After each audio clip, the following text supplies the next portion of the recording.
Forward and Out has been made possible by the generous support of the following: The Loft, Lesbian and Gay Community Services Center, In the Life, Stephanie's Living Room, Psychological Motivations, The Color Group, Carol Halbert, Licensed Associate Broker, The Coven Cafe, Bars Club Cafe, Metropolitan Design Associates, the Second National Gay and Lesbian Business and Consumer Expo.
After years of suppressing the impulse to discuss the erotic openly, a flood of debate took place during the 80s as many lesbians asserted, perhaps for the first time, their vision of the erotic is both valid and feminist.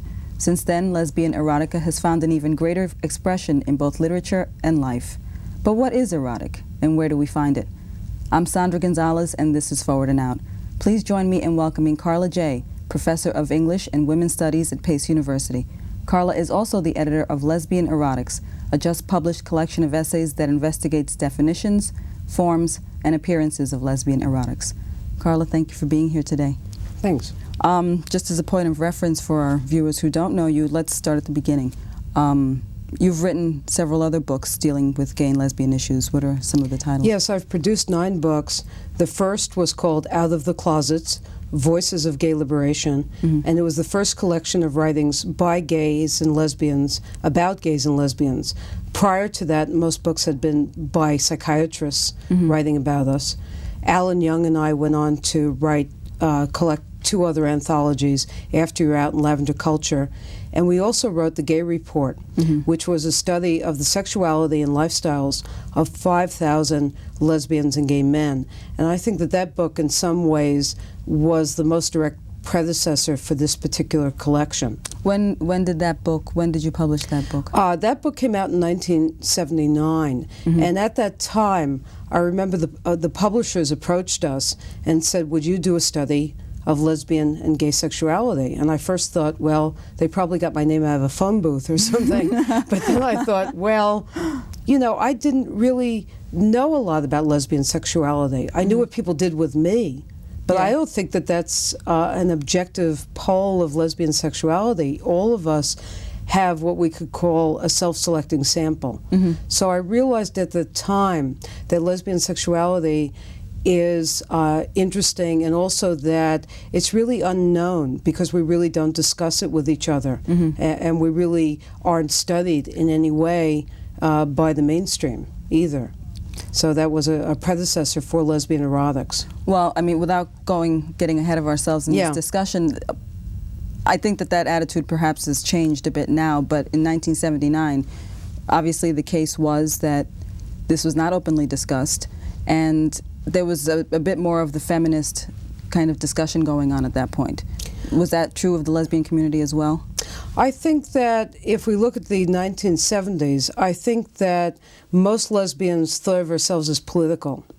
And we thought that, well, what we did in bed was private, and we were trying to fight for civil rights, and in the late 1970s we had the struggle for the Equal Rights Amendment.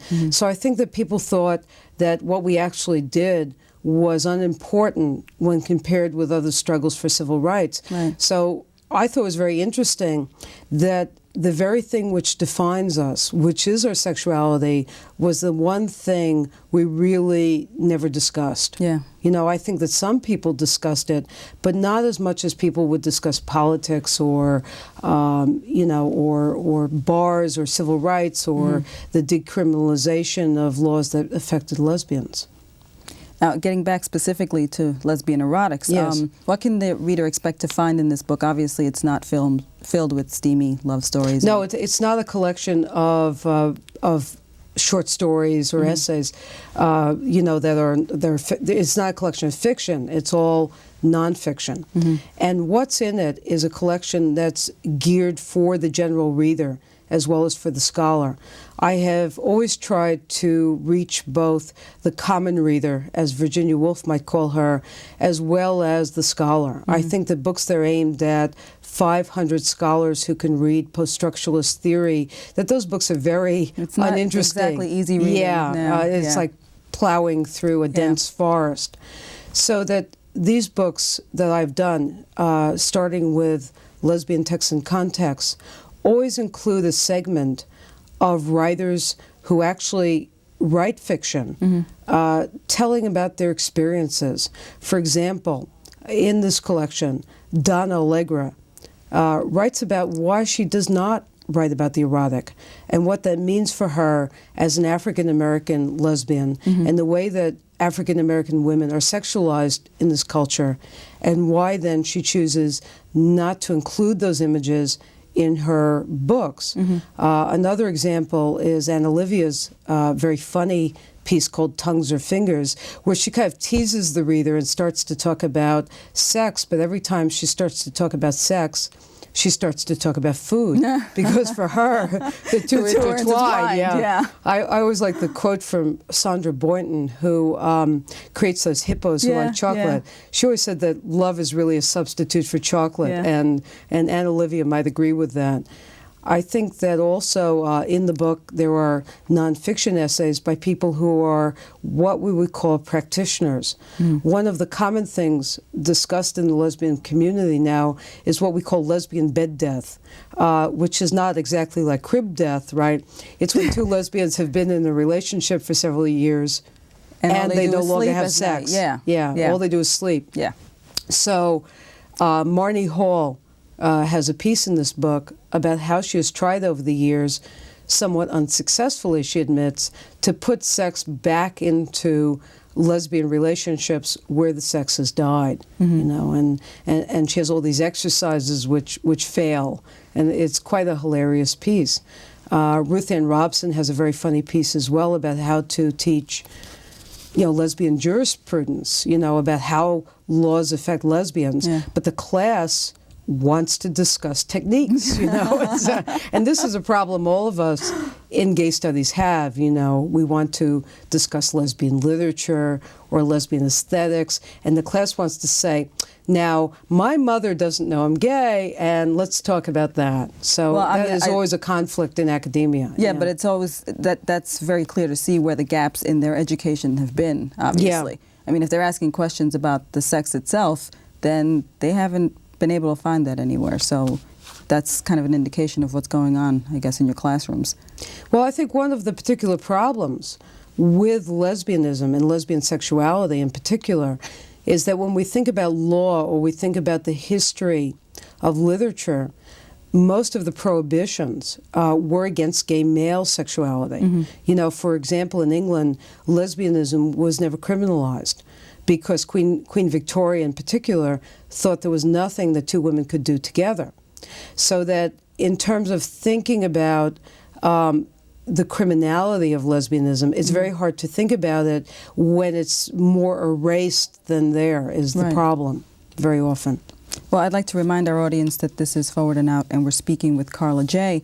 I do want to get into a discussion a bit about Donna Allegra's essay, Between the Sheets, and a bit later on about Colleen Lamos's Taking on the Phallus, which is quite an interesting essay. Yes. I mean, Donna brings out in her essay what you just said, that what appeals to her in literature in general and what she finds erotic are almost the most incidental little things. I mean, if I can quote, she says, I can say I find embers of erotic excitement stirred when I read book essays, poems, any genre in which the writer conveys a truth that resonates within me.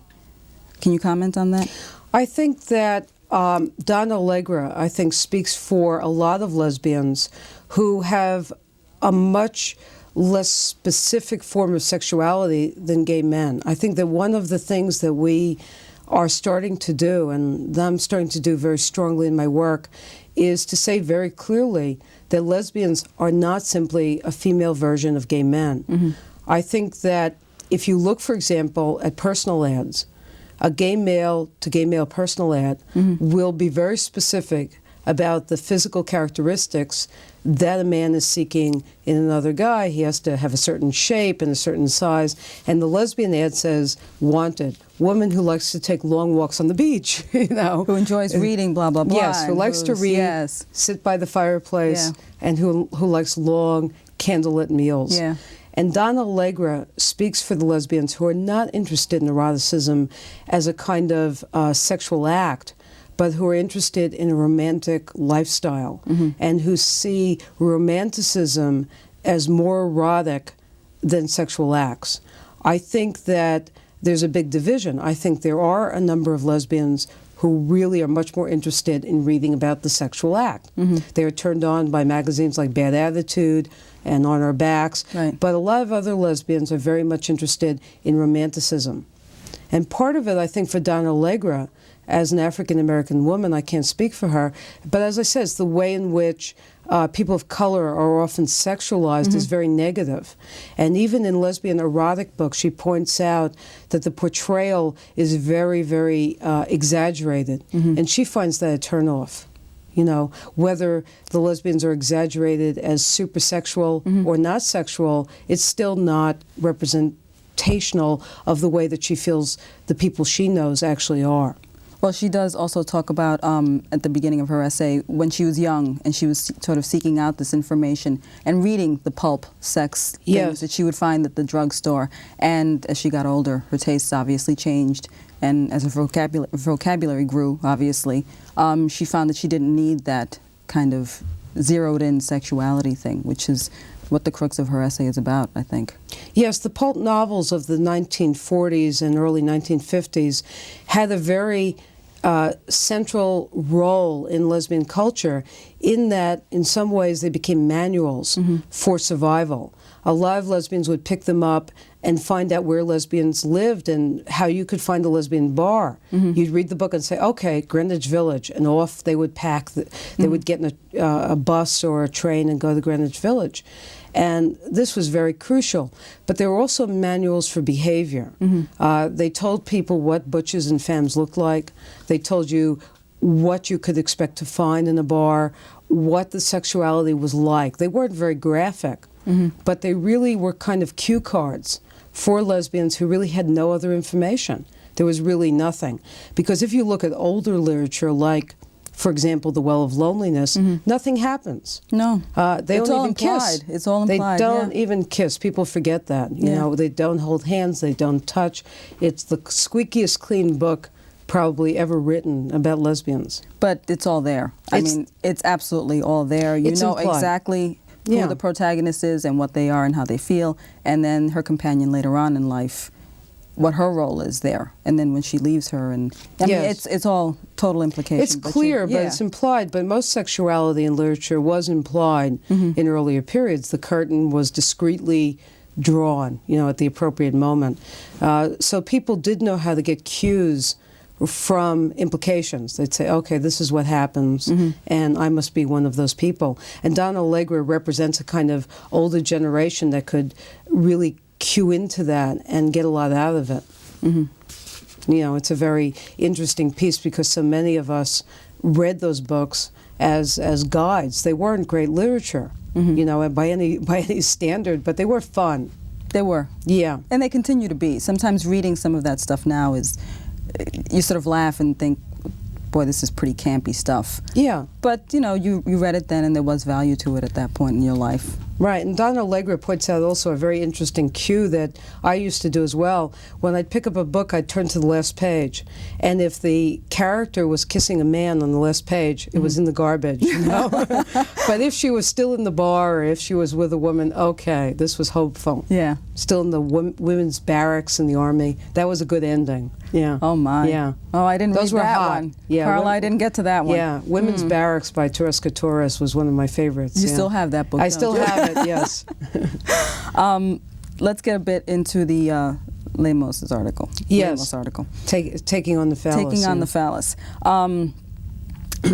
Overall, I think it's a very balanced piece, oddly enough, even though there are some very subversive ideas. Yes. The idea of the penis as being, the dildo rather, as being an imitation penis, and I'm quoting directly from the essay here, and a tool of patriarchal oppression.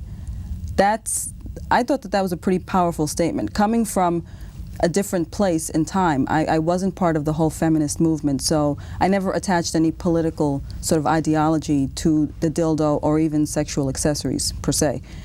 So when I read that, it really struck me as, whoa, that's heavy. That's a real deep kind of antagonistic, inflammatory statement. Yeah, I think historically many lesbians look down on the dildo. It seems like a terrible pun, but it really, the dildo actually goes back hundreds of years in history. I mean, originally they were made out of leather or wood even, and they've really existed for quite a long time. And prohibitions against lesbian sexuality historically were specifically often against the dildo because it could penetrate. And sex didn't count unless it was penetrative, right? So that was the only form of lesbian sex that mattered. On the other hand, the dildo by many political lesbians was then considered quite horrible because it was, in their minds, an imitation penis. And many men used to say to lesbians, well, what can two women do without a penis? So to have the dildo, in the minds of many feminists at least, was to admit that you needed a penis or an imitation penis, where in fact one could argue conversely that a penis is merely an imitation dildo. I mean, which is the imitation. That's right. What came first? Which came first? Yeah, that's true. That's true. Who knows? You know. You know, it's and you know, it's really, perhaps one could argue it's the superior one. The dildo. The dildo, yes, and that the penis is a weak imitation of the phallus because, you know, a dildo doesn't ask you whether you've come. You know, it doesn't say, "Am I the best dildo you've ever met?" You know, it really has a lot of advantages over the real thing. Doesn't come attached to a man. Well, yeah. And it's completely controllable. And completely controllable. Put it where you want, want to and take it out when you want and all of that. Yeah, and Colleen Lamos points out it's really, if we rethink it, is really politically subversive.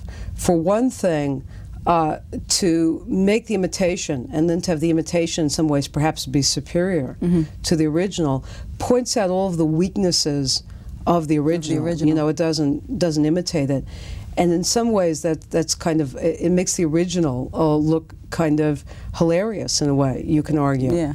You can also say that once you make something visible like that, it really takes the power away from the phallus. You know, the power's in the phallus. Yeah. You know, part of God's power is in invisibility. And once things become visible, then they lose their power. That's why God cannot be seen. Because if we could see God, then God would be all too understandable. So the dildo makes the phallus all very understandable, and also, as she also points out, very convertible in a way. Right. I mean, what's wonderful about it in a way is a woman who puts on a dildo can then take it off and give it to her lover. And give it to her lover. Right. I mean, it's really a complete deconstruction of sexuality. You know? Well, once again, I'd like to remind our audience that we're engaged in a very interesting conversation with Karla Jay regarding lesbian sexuality and erotics and dildos. Yes. I have to get that point in because I think it's the most provocative part of our discussion. I did sense a little bit of relief, though, when I got to that point in Lemos's essay, when she really took the anger away from it and said exactly what you said, that the dildo is a powerful tool of liberation. And I thought it was a very interesting point that she said it opens up sexual practices beyond the limits of conventional gender, which I think is probably my personal feeling about sexuality in general, is that it should be sort of gender free, and sexuality is sexuality, whether it be lesbian sexuality or two gay males. It's sexuality overall. So it was kind of a nice thing that she put into that essay. It sort of, as I said, took away a little bit of the anger regarding dildos and brought it into the arena where I think it belongs. Yeah, she talks about, sex as enjoyment and not connected particularly, I suppose, to a political stance. She also deals in a very interesting way with the level of discussion of the dildo causes in lesbian communities because of this history around it, which is loaded with political implications and what is it that the dildo means. And she talks about the discomfort because one would think that the discomfort is on the part of anti-pornography feminists like Sheila Jeffreys, who complains that there are far too many dildos in lesbian magazines. On the other hand, she also points out that people like Joanne Lulin and other sexperts are uncomfortable, and that discomfort manifests itself in saying things like, well, the dildo's really okay because you can use your hands. If you strap on a dildo, then your hands are free. And she points out that that's not really what it's about. I mean, you don't have to do that to have your hands free, right? If that's what your priority is. So that she tries to get around that and to say, well, it's okay in and of itself, and it's really a kind of putting on of power, because the power is the phallus, which is not the same as the penis, right? Tell me, what are your feelings on lesbians today versus lesbians years ago, or their mentality regarding sexuality? I think that in the 1970s, lesbians felt that we should be very political and not necessarily sexual. In 1970, when I was part of Radical Lesbians, and we wrote that famous Woman-Identified Woman, we wrote that the lesbian is the rage of all women, and we didn't want to look at ourselves as sexual beings. We were going to be more political than now. And I think in a way we sort of erased ourselves as political beings, and I think that younger lesbians today haven't gone through that struggle, and they're just out there enjoying themselves, and I think that's really quite wonderful. I think that was part of what gay and lesbian liberation was about, just to enjoy yourself and enjoy who you are, and to to engage in political struggles, but not to think that anything is wrong or bad.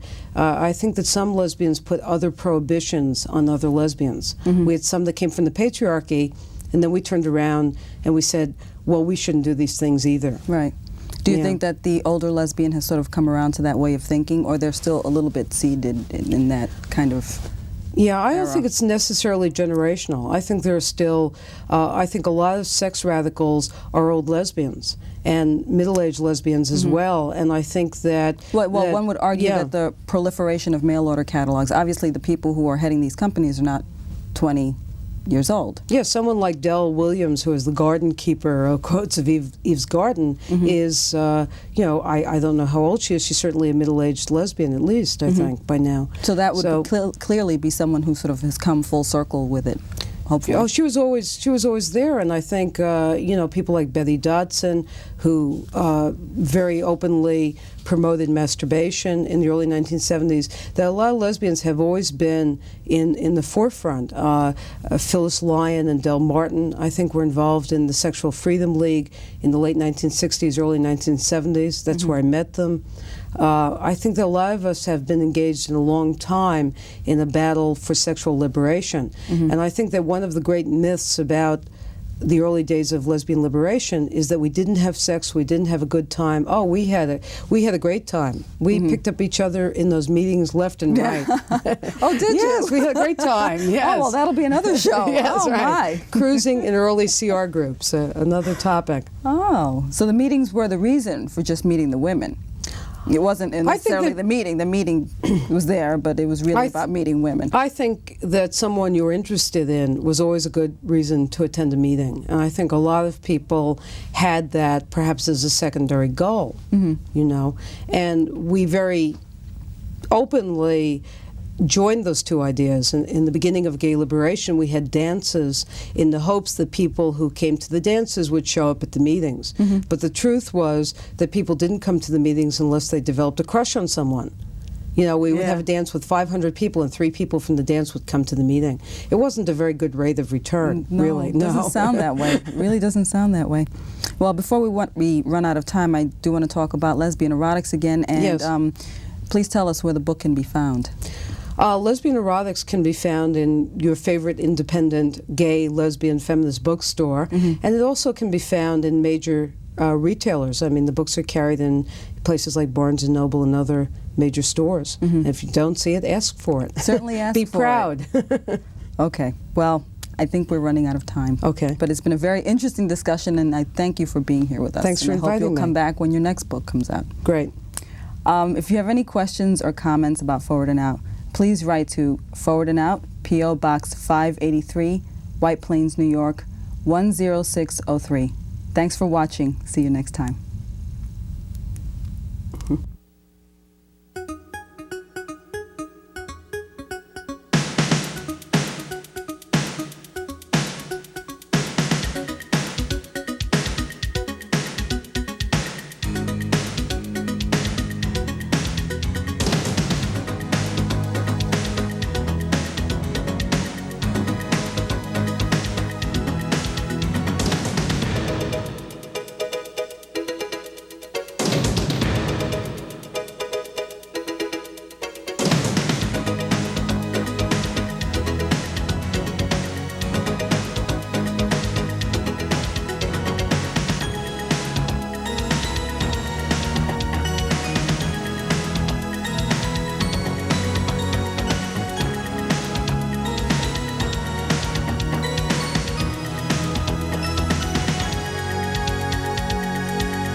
Your local Gay and Lesbian Community Services Center is a place to connect and get involved.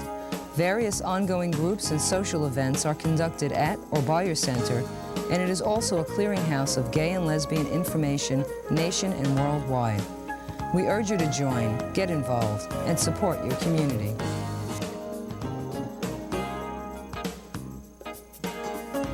If you need information about HIV and AIDS, ARCS, AIDS-related community services, offers counseling, support groups, referrals, educational forums, and much more. Call the ARCS AIDS line at 914-992-1442. ARCS is here to help.